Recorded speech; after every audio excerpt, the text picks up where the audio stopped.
Selamat sore Pak Bowo. Perkenalkan, nama saya Dia Elza Hidayani dan ini teman saya Wulan Maidina. Kami dari program Studi Pendidikan Bahasa Inggris semester 7. Nah, kita untuk hari ini ngobrol santai dulu ya Pak. Sebelum kita masuk ke sesi pertanyaan, alhamdulillah Oke, nama saya Prabowo Wadi Udaya. Saya diamanai sebagai Kaprodi PLT ya, pelaksana tugas Kaprodi Pendidikan Agama Islam, Fakultas Agama Islam itu untuk setahun depan. Di sini saya lebih mengajarnya spesifiknya di bidang bahasa. Jadi semua materi bahasa Arab dan juga terkait dengan bahasa Arab itu saya mengambil. Terus di Prodi Pendidikan Agama Islam itu juga ada kurang lebih 7 dosen yang mengampu di bidangnya masing-masing. Dari 7 dosen tersebut, 5 diantaranya sudah S3 doktor di bidangnya. Di UMN Provinsi ini kan Bapak menjabat sebagai Kaprodi ya Pak. Nah, kira-kira perjalanan Bapak sebelum menjadi Kaprodi itu seperti apa? Saya berawal tahun 2021 sebagai dosen baru di sini dari Asia. Terus kemudian perjalanan kemari sebagai dosen biasa, kemudian saya aktif di beberapa kegiatan, kemudian di kegiatan di internal fakultas, prodi maupun di tingkat provinsi maupun nasional seperti itu. Sehingga pada saat itu dimufakati bersama antara pimpinan dekan pada tahun 2023. Jadi karena pemilihan dekan kemudian wakil dekan yang baru, maka berimbas pada beberapa jabatan yang kosong. Satu diantaranya adalah jabatan di Kaprodi Pendidikan Agama Islam. Jadi yang dahulunya itu adalah Muswati, kemudian saya menggantikan beliau untuk sementara waktu sehingga nanti akan ditetapkan Kaprodi yang definitif oleh universitas. Sehingga itu perjalanannya dari dosen biasa, kemudian aktif di beberapa kegiatan fakultas maupun universitas, begitu juga di provinsi maupun nasional. Nah, setelah itu meskipun di beberapa individu itu ada dosen yang memiliki kualifikasi untuk menjadi seorang Kaprodi, namun dimufakati saya diminta maju untuk menjadi Kaprodi untuk sementara, karena namanya pelaksana tugas itu menggantikan pejabat yang lama untuk rentang waktu yang belum selesai. Seperti itu, belum selesai saya menjabat seperti itu. Kalau dia 4 tahun misalkan, maka pada tahun ketiga yang bersangkutan naik jabatan menjadi pimpinan tertentu misalkan, maka yang 1 tahun ini diganti oleh pelaksana tugas dari internal unit tersebut, baik itu di prodi maupun di paralel dan sebagainya. Baru sementara ini ya Pak? Ya, Saudara-saudara. jadi belum definitif. Kalau definitif itu diangkat,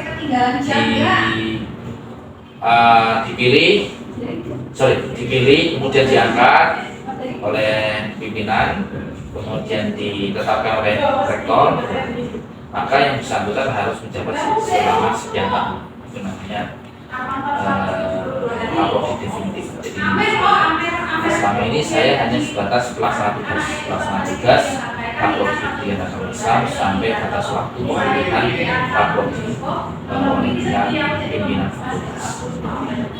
Ada penentuan nggak Kak?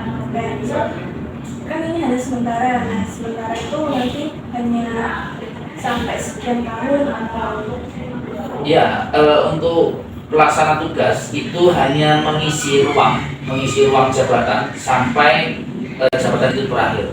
Kalau mbaknya sering mengetahui membaca berita di setiap kabupaten kota atau provinsi itu kan pejabat-pejabatnya hari ini kan sudah mulai ini ya purna tugas, dalam arti sudah selesai masa jabatan.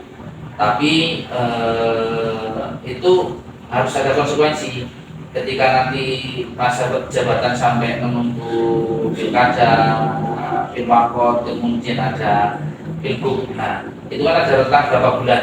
Maka rentang berapa bulan itu diisi oleh pejabat tertentu, baik itu di internal kabupaten kota, provinsi maupun dari pusat. Tergantung itu penunjukannya bagaimana dari SK Menteri.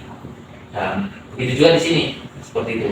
Kaprodi PAI itu kosong karena Kaprodi PAI yang lama itu sekarang itu menjabat sebagai wakil dekan 2. Maka untuk mengisi kekosongan tersebut harus ada pengganti.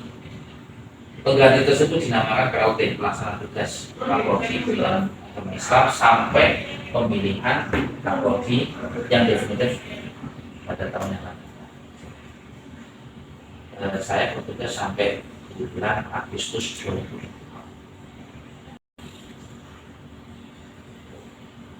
ya kan di program studi pendidikan agama Islam itu kan termasuk salah satu jurusan yang ada di Universitas Muhammadiyah Hutro. Nah, kira-kira gimana Bapak menarik untuk siswa SMK itu sendiri biar masuk ke prodi pendidikan agama Islam? Oke, melalui 3 mekanisme. Pertama,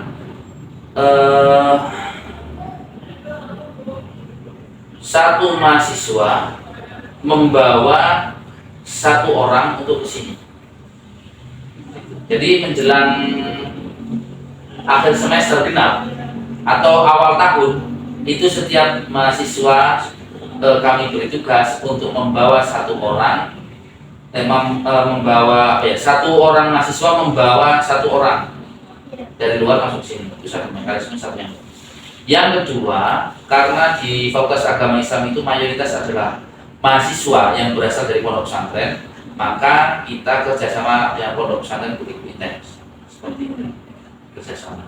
Yang ketiga, itu melalui event atau kegiatan-kegiatan yang memang mengundang berbagai sekolah untuk aktif atau untuk hadir, untuk serta dalam kegiatan-kegiatan tertentu, baik itu ada perlombaan, kemudian kegiatan fakultas yang memang itu terstruktur, terjadwal seperti itu. Nah, 3 komponen itulah.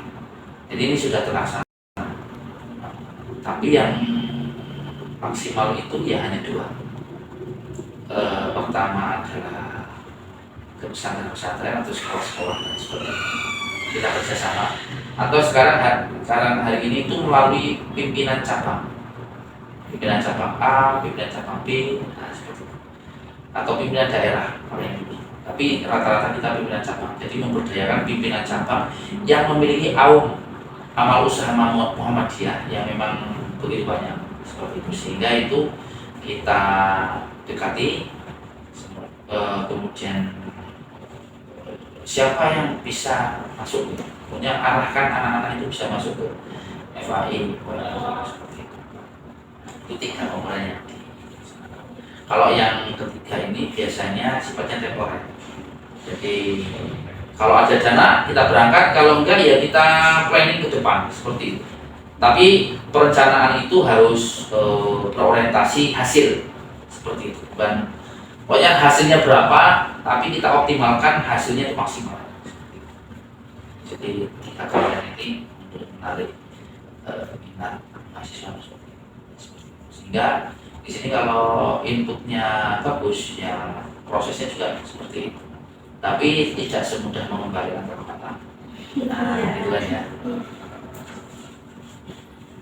Apakah hanya di lingkup Lampung saja atau ada kepikiran buat ke luar Lampung gitu Pak? Ada sih ke beberapa luar Lampung, tapi kita harus memperhatikan ini skup jangkauan,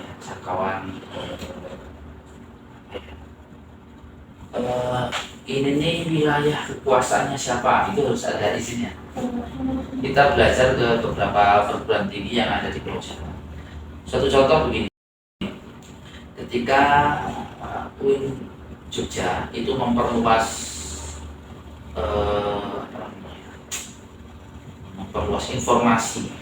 informasi pendaftaran untuk mahasiswa masuk situ, itu ke arah daerah Jawa Tengah, Jawa Barat. Padahal Jawa Tengah dan Jawa Barat itu memiliki kampus yang sama dengan itu. Maka dengan itu pihak kampus tersebut menyurati beberapa kampus sana untuk meminta izin untuk memberikan informasi pendaftaran terkait dengan kampus itu. Begitu juga di sini. Tapi kita mengoptimalkan sebaik mungkin internal di Lampung. Gitu. Ya ada beberapa mahasiswa sih yang ada di sini. Ya ada dua. Dari Nigeria satu, dari Thailand satu. Iya. Kalau sekarang kan maksimalnya kita ke Thailand.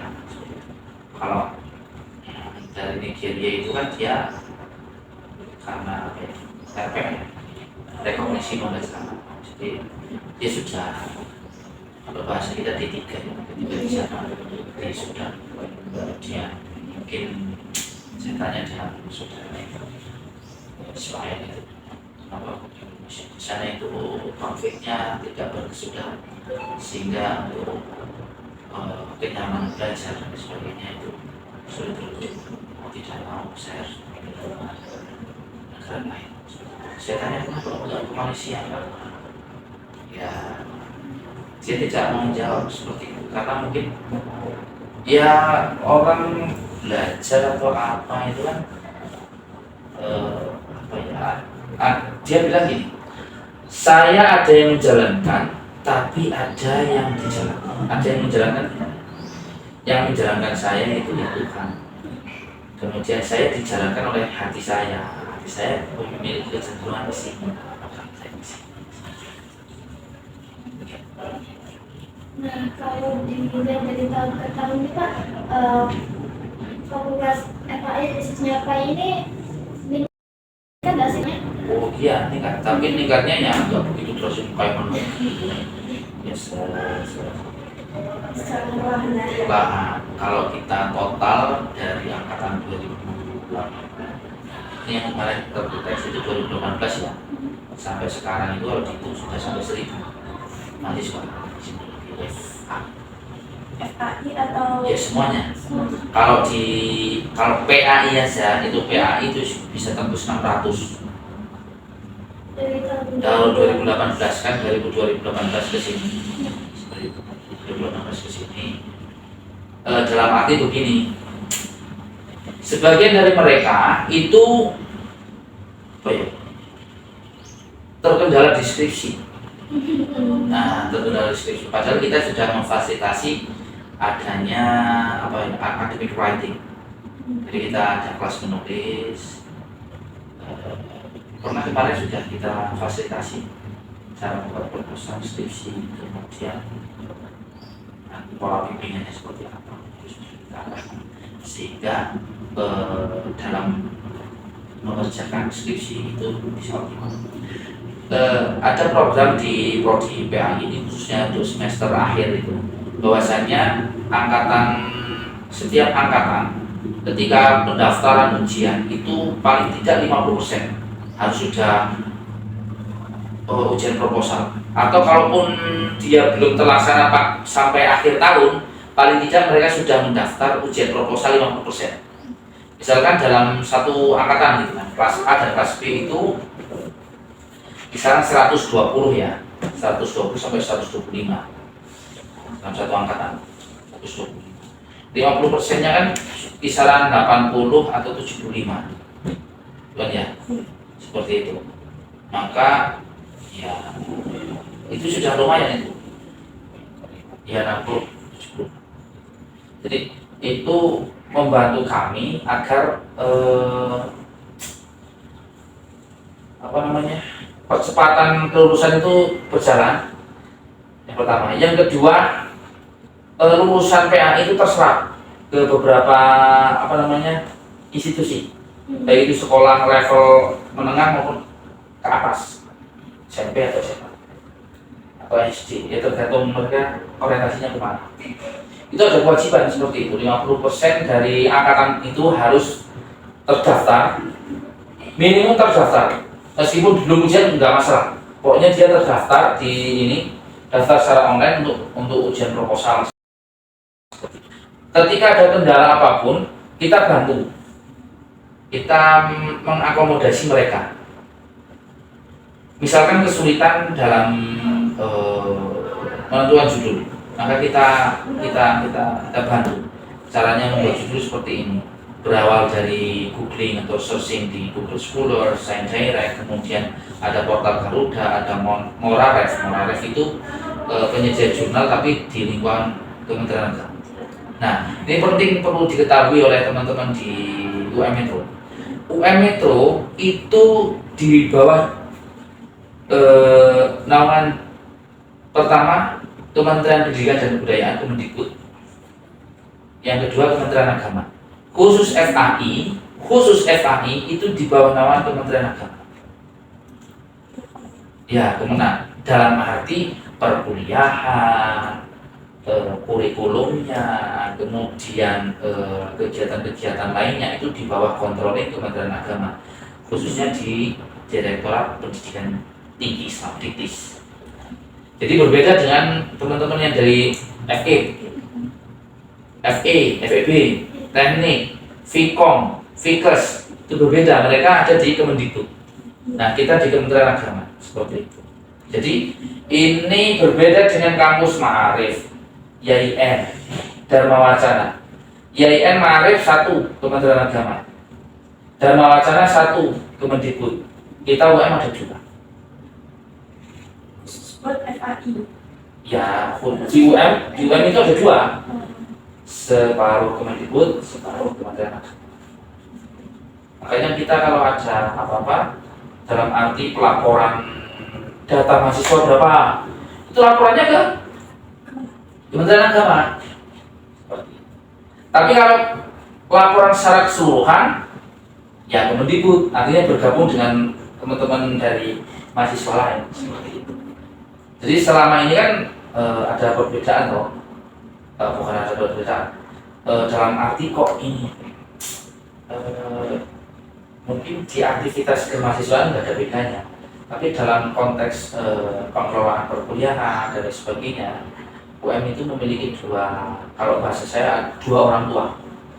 Pertama dari Kemendikbud, yang satunya dari Kementerian Agama.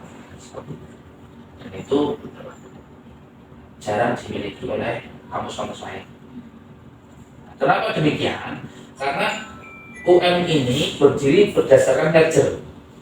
Merger itu dahulunya itu terpisah-pisah. Dulu ada sebelum bergabung menjadi Fakultas Agama Islam, FAI dulunya merupakan Sekolah Tinggi Ilmu Suludin Muhammadiyah. FE sebelum gabung menjadi gabung ke UM, dia adalah STKIP Muhammadiyah Metro. Kemudian yang lain itu berupa sekolah tinggi. Maka dengan kemufakatan bersama mereka melebur menjadi satu, namanya UM Universitas Muhammadiyah. Itu terjadi di beberapa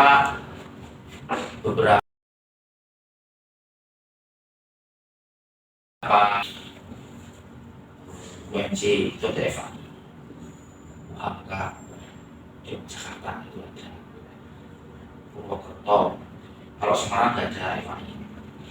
Kemudian Muhammadiyah Surakarta ada FAI, Jogja ada, Ahmad Dahlan ada, Muhammadiyah Malang ada, Muhammadiyah Surabaya ada, seperti itu. Jadi ada semua FAI, ada juga tidak, seperti itu. Muhammadiyah Magelang ada, Purworejo ada, seperti itu. Jadi keberadaan Fakultas Agama Islam di setiap PTMA itu merupakan amanah dari pimpinan pusat Muhammadiyah, seperti itu. Meskipun seperti itu, ada beberapa Universitas Muhammadiyah yang tidak memiliki FA. Seperti itu. Jadi tidak semuanya. Tapi amanah PP Muhammadiyah,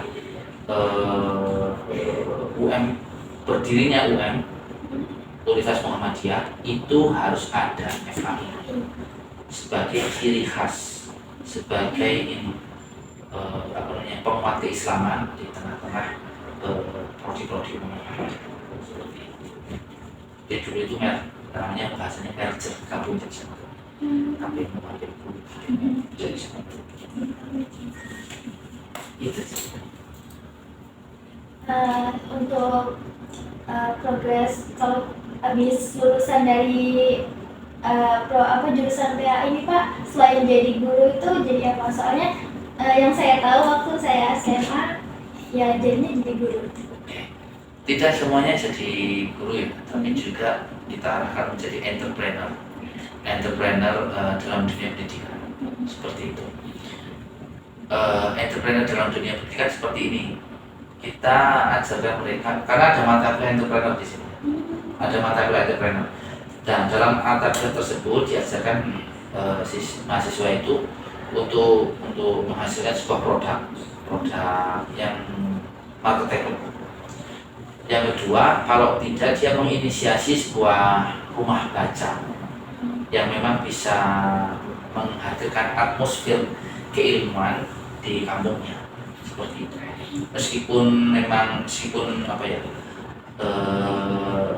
membutuhkan dana yang begitu besar, ya tetapi itu menjadi ruang dialog antara kita sebagai guru atau sebagai alumni pendidikan dan juga mahasiswa, masyarakat di situ. Jadi itu yang diarahkan. Nah, berawal dari rumah baca itu kan nanti akan memunculkan kelompok belajar. Nah, ketika kelompok belajar itu semakin besar, otomatis akan menginisiasi terbentuknya lembaga pendidikan dan sebagainya. Nah, seperti itu. Makna dari entrepreneur itu bukan hanya mendulang rupiah, cuan-cuan seperti itu saja, tetapi bagaimana ilmu yang telah dipelajari ini dia lebih berfungsi, lebih optimal di masyarakat. Kemudian syukur-syukur dia bisa menghasilkan segala sesuatu. Ya. Maka saya sering kalau di kelas itu, kalau mata kuliah studi naskah Arab itu kita mengkaji salah satu kitab yang ditulis oleh Syekh Zarnuji tentang itu loh, metode belajar dan mengajar, cara untuk bagi seseorang. Jadi begini, ada salah satu bab yang menjelaskan seperti ini. Kalau Anda belajar menuntut ilmu, tujuannya untuk keesokan harinya engkau akan dimuliakan oleh keilmuan yang telah engkau pelajari. Namun sebaliknya, ketika engkau belajar ini kedepannya hanya untuk keuntungan materi, maka kesulitan akan engkau jumpai di kemudian. Dalam artinya begini, sudah Anda jangan berpikir nanti lulus ini saya mau kerja apa, istrinya siapa, suaminya siapa, begitu kan? Tetapi di situ ada motivasi yang penting saya nanti bermanfaat gitu saja, bermanfaat bagi halayak itu seperti itu.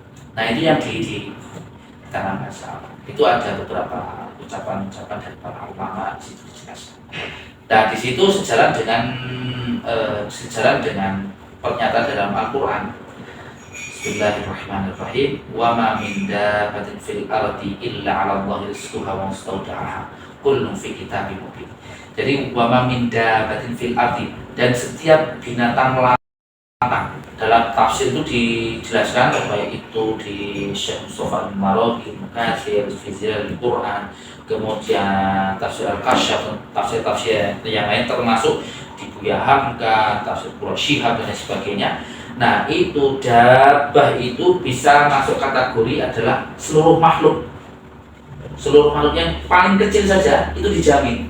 Nah ketika kita hanya orientasinya materi-materi, ya sudah, kita akan diperburu oleh materi tersebut. Nah gitu, sudah positive thinking, kita belajar dengan penuh semangat, nanti kedepannya kita akan memperoleh sesuatu yang kita berduga-duga seperti itu.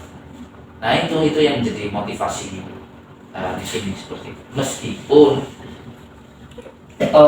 paham feudalistik, paham masa kolonial itu bahwasannya lulus kesuksesan dari sini, lulus kemudian diangkat menjadi abdi negara, nah itu menjadi kesuksesan mutlak. Tetapi pemahaman kita jangan seperti itu. Kalau seperti itu nanti terlalu mendewa-dewakan seperti itu. Yang terpenting kan kita selesai kuliah, dalam memperoleh ijazah, yang mau lanjut S2 ya monggo, yang mau bekerja ya silahkan, mau ke PPG ya monggo, semua kan ada jalan seperti itu. Nah, orientasinya seperti itu. Jadi tidak melulu harus menjadi guru. Kalau ada potensi kreativitas apa ya silakan disalurkan. Yang terpenting itu sifatnya positif dan itu tidak mengganggu Anda sebagai seorang guru. Ya beberapa ada mahasiswa bimbingan saya itu namanya Randy Alfian. Dia itu kalau ada perlombaan lukis provinsi sama nasional itu sering ikut. Orang nggak tahu kan kalau dia guru ya. Randy, iya Pak, ada salah satu yang memang yang membarengi dia pada saat, tapi jarang dapat apresiasi oleh pihak kampus. Jadi kesalahan yang bersangkutan, kenapa kalau waktu kegiatan lomba itu tidak diinformasikan? Kita kan dari pihak prodi bisa formal menyebutkan seperti itu. Jadi itu beberapa, memang lukisannya bagus. Jadi beberapa teman-teman di sini selain dia memang harus profesional dan juga dia harus memiliki kepandaian di luar itu, di luar mengajar. Kalau profesional mengajar wajib. Misalkan sampean ketika praktek ngajar, kan kemarin sudah praktek ngajar tuh, sudah.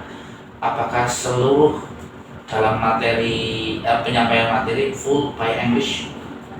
50%. 50%, 50-50. Nah, kita di sini pernah full. Saya sendiri yang menginisiasi mata kuliah bahasa Arab maupun bahasa Inggris harus full pakai bahasa. Itu saya bilang the first method. Jadi kalau dibilang melanggar HAM ya saya kurang paham. Jadi metode memaksa. Today we are in Holland. اليوم نحن في العرب نتحدث معنا بالعربية.